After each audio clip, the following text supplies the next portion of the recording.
اپنے سونے کے 3 سیٹ ہیں، تو بس ٹھیک ہے، آج کل سونا مہنگا ہے، ہم انہیں بیچ کے نازک نازک سے 3 تولے کے سیٹ لے لیں گے۔ اور ویسے بھی امی آپ چور ڈاکوؤں کا ایسا چکر ہے کہ زیور پہننا بہت مشکل کام ہے، اور کپڑے کتنے ہیں، یہ کوئی 25 جوڑے ہوں گے، بہت سارے ہیں۔ اور آگے بولیں چادروں کے 5 سیٹ ہیں اور ایک پلاسٹک کا ڈنر سیٹ ہے، ایک سلائی مشین ہے۔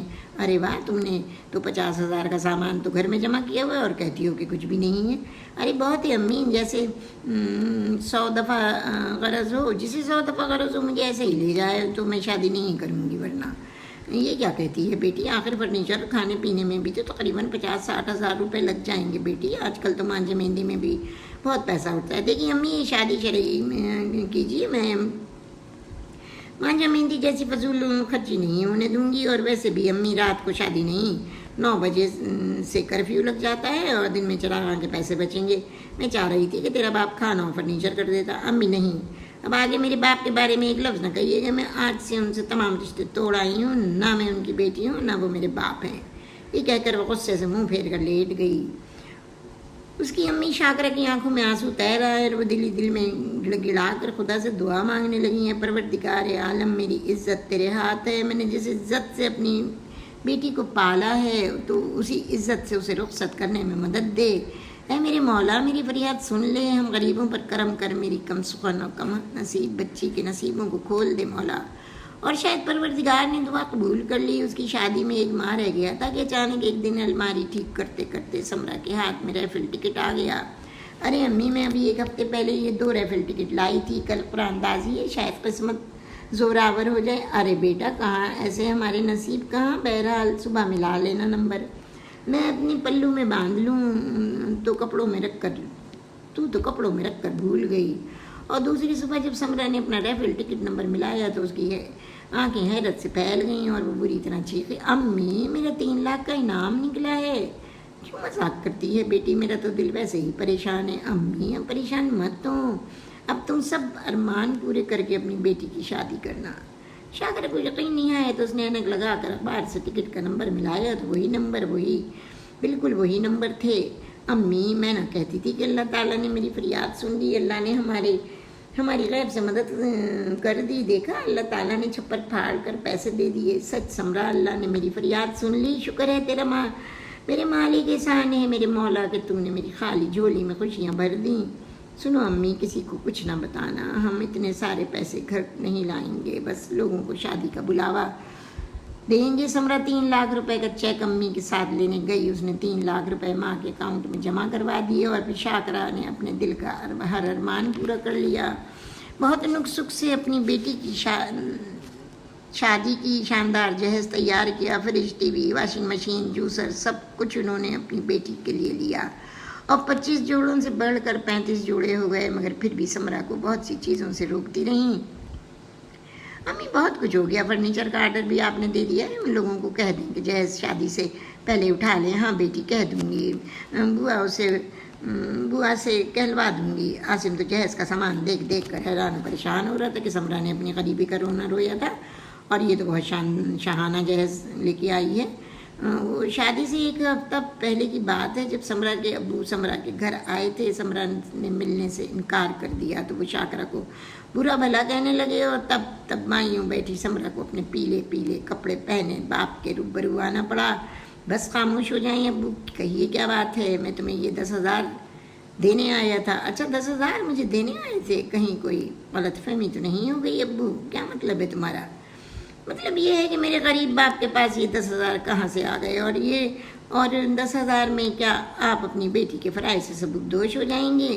میں اتنے ہی پیسے مہیا کر سکا۔ اوہ، آپ اتنے پیسے مہیا کر سکے؟ مگر کیوں؟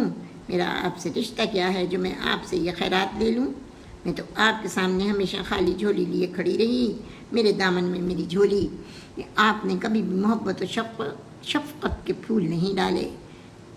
قصوروار تو میری ماں بھی نہیں، جسے آپ نے نئی عورت کے لیے چھوڑ دیا۔ مجھے دنیا میں لانے کے ذمہ دار آپ تھے، میں خود اس جہان میں نہیں آئی تھی۔ تم گستاخ ہو، میرے ساتھ بدتمیزی کر رہی ہو، اس بدتمیزی اور گستاخی پر آپ نے مجبور کیا ہے مجھے ابو۔ آج کے بعد سے آپ مجھ سے ملنے کی کوشش نہ کیجیے گا، میں ایک نئی زندگی میں قدم رکھنے جا رہی ہوں، اور وہاں آپ کے لیے دل کے کسی کونے میں رکھے جانے کی جگہ بالکل خالی نہیں ہے۔ آپ یہ 10,000 روپے مجھے دینے کے بجائے کسی غریب لڑکی کی شادی میں دے دیجیے گا، زیادہ فائدہ ہوگا۔ شاید ہم لوگوں کے ساتھ کیے ہوئے ظلموں اور گناہوں کا داغ دھل سکے، اور یہ 5,000 وہ ہیں جو آپ 125 اور 200 کر کے دیتے رہے، یہ بھی واپس لے جائیں۔ مجھے آپ کی خیرات نہیں چاہیے۔ سمرا، تم مجھے بے عزت کر رہی ہو، میں آپ کو آزما رہی تھی۔ ابو، میری ماں اگر مجھے ساتھ لا سکتی ہے تو مجھے پالنے کا، شادی کرنے کا حوصلہ بھی رکھتی ہے۔ آپ کے تانے نے آپ کی پول کھول دی، اور میری ماں نے تو مجھے لاکھوں کا جہیز دیا ہے کہ میرے شوہر کا گھر بھر گیا، جائیں یہاں سے چلے جائیں ابو، اور آج سے تصور کریں کہ سمرا نام کی بیٹی آپ کی تھی ہی نہیں۔ میں نے بھی ہر رشتہ ناتا توڑ لیا ہے۔ میری خالی جھولی کو میری ماں نے بڑے ارمانوں سے، پھولوں سے بھرا ہے۔ آج ہمارا دامن تمام خوشیوں سے بھرا ہے۔ آج سے آپ خالی جھولی لے کر اپنے ضمیر کی عدالت میں کھڑے ہو کر سوچئے گا کہ آپ نے میرے ساتھ کتنی ناانصافی کی ہے۔ ارے ابو، بیٹیاں تو بابل کے آنگن کی چڑیاں ہوتی ہیں، اپنے بابل کی گلیوں کی مہمان ہوتی ہیں، وہ تو خود ہی چلی جاتی ہیں۔ آج سے میں آپ کے لیے مر گئی، جائیے، چلے جائیے، اور آج کے بعد ہمارے در پر کبھی نہ آئیے گا کہ اب آپ کی خالی جھولی میں آپ کی بیٹی کی نفرتوں کے سوا کچھ نہ ملے گا۔ سمرا اندر چلی گئی، اور وہ وہاں سے 15,000 روپے ہاتھ میں لیے گیٹ پر اپنی خالی جھولی لیے شرمندہ کھڑا تھا، اور پھر واپس پلٹا، شاید کبھی نہ آنے کے لیے، کیونکہ آج جب وہ واپس جا رہا تھا تو نفرت کی ایک چنگاری اس کے سینے میں جل اٹھی تھی۔ جہاں آج بیٹی کی نفرت کا زہر بھرا تھا، شاید بیٹی نے اس سے درست انتقام لیا تھا، وہ ان کی خوشیوں کا قاتل تھا، اور آج وہ جس چوراہے پر تھا وہاں سے اب واپسی کا کوئی راستہ بھی اس کی بڑی بیٹی کے گھر کی طرف نہیں جاتا تھا۔ وہ آج بے پناہ دولت کے باوجود بے حد خالی تھا، اور یہ سزا بہت بڑی تھی۔ وہ تیز رفتاری سے کار ڈرائیو کر رہا تھا، شاید اسے خود نہ خبر تھی کہ اس کی منزل اب کہاں ہے۔ اور اسی کے ساتھ میری یہ 46ویں کہانی خالی جھولی ختم ہوتی ہے۔ تو ویورز، اگر آپ کو میری یہ چھوٹی سی کہانی پسند آئی ہے جو بڑی سبق آموز ہے، تو پلیز اس کو لائک کریں، سبسکرائب کریں، اور بیل کے آئیکن کو دبا دیں۔ تو پھر اب میں آپ سے انشاءاللہ اگلی کہانی 47ویں کہانی لے کے آؤں گی، اور وہ بھی بہت چھوٹی کہانی ہے، اور اس کا نام ہے تلافی۔ تو پھر ہم اگلی کہانی میں ملتے ہیں انشاءاللہ۔ جب تک کے لیے